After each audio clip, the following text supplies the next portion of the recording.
Hi mga mare! Ako si Mami May, ang laging galit na nanay. Welcome to my mini vlog!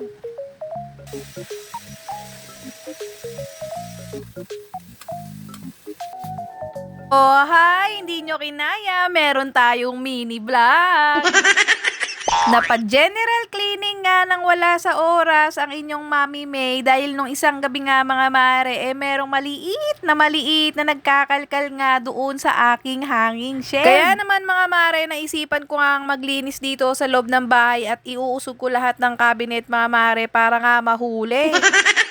Mahirap na kasi magpapasok ng ganon mga mare dahil nga naninira sila ng gamit o kaya yung mga pagkain mga mare baka ubusin. Bago nga ako magsimula sa paglilinis ng bahay mga mare nagluto nga muna ako ng tanghalian namin ni Bunso. Nung matapos nga kami ni Bunso kumain mga mare sinimulan ko na nga ang paglilinis at inumpisahan ko nga sa pag-alis nitong mga cabinet mga mare baka sumiksik nga dito at nako delikado yung mga damit namin. At nung malis ko naman yung mga cabinet mga mare walang bakas nung dumi niya kaya panigurado hindi siya pumunta dito. Pero hindi ko na nga natiis mga mare, pinunasan ko na nga rin tong ibabaw ng TV namin. Pati yung TV namin mga mare dahil punong-puno na nga ng alikabok. Nagbabalak na nga rin akong palitan tong background ng TV namin mga mare.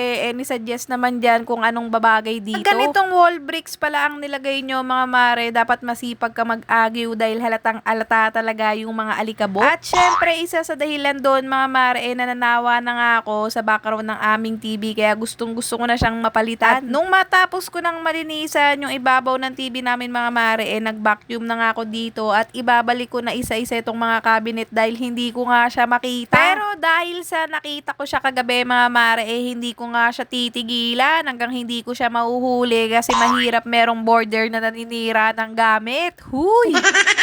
Dahil sa sahig lang kami natutulog ni Tatay Alex nyo at nung mga anak ko mga mare, kaya ayaw na ayaw ko merong insekto dito sa bahay namin. Kasi mahirap na mga mare, pag sila ang nakagat, ay nako, dagdag gastusin pa yun. Kaya naman mga mare, pinapanatili ko talagang malinis tong loob ng bahay namin. Ultimo nga lang ga mga mare, naiinis na ako pag nakikita ko talaga sila. Galit yarn!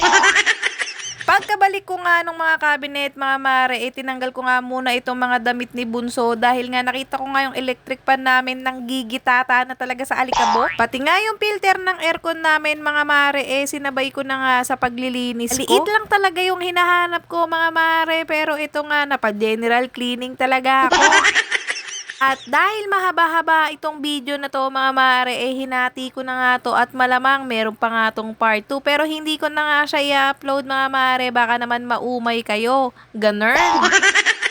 Nung mahugasan ko na nga yung electric pan mga mare, binalik ko na nga siya dahil kanina pa nagrereklamo si Bunso na ang init-init daw kahit napakalakas ng ulan o diba napaka-arting bata. Pagkaalis ko nga nung refrigerator, pati yung box ng mga sapatos mga mare, bumungad nga sa akin yung dumi ng bubuit. Kaya naman, binacuum ko muna dito mga mare, pagkatapos inusog ko nga itong platuhan namin. At habang nagbabacuum ako dyan mga mare, sakto naman dumating yung in-order kong storage box na ilalagay ko nga dito sa ibabaw ng aking hanging shelf. At saktong-sakto naman yung dumating mga mare, malaki at kasyang-kasya lahat ng gamit na ilalagay ko. At panigurado mga mare, hindi makakapasok yung bubwid dahil maganda nga yung takip. O siya mga mare, hanggang dito na lang muna ang aking video. Magkita-kita tayo sa susunod ko mini vlog. Bye! Ganun!